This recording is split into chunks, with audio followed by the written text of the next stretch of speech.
Bolu'nun Mudurnu ilçesinde otokurtarıcı olan Tolga Efe, bir süredir birlikte olduğu kız arkadaşı Emine Rana'ya sürpriz evlilik teklifi hazırladı. Efe, kendisine ait otokurtarıcının üzerine devasa boyutlarda bir çiçek buketi yerleştirdi. Kız arkadaşının karşısına çıkan Efe, dev çiçek buketi eşliğinde evlilik teklifinde bulundu. Emine Rana sevgilisinin teklifine evet cevabını verdi.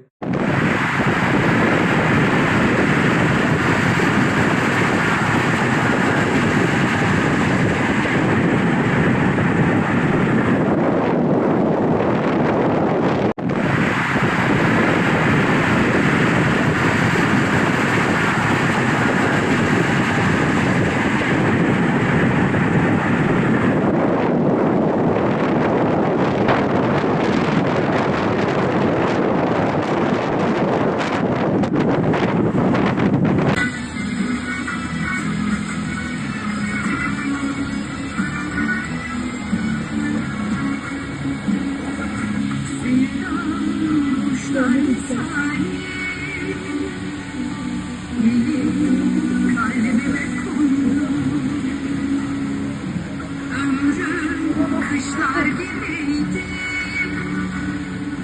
sonsuz bir bahar oldu. Esmer bir akşam vakti, senle yeniden doğdu. Benden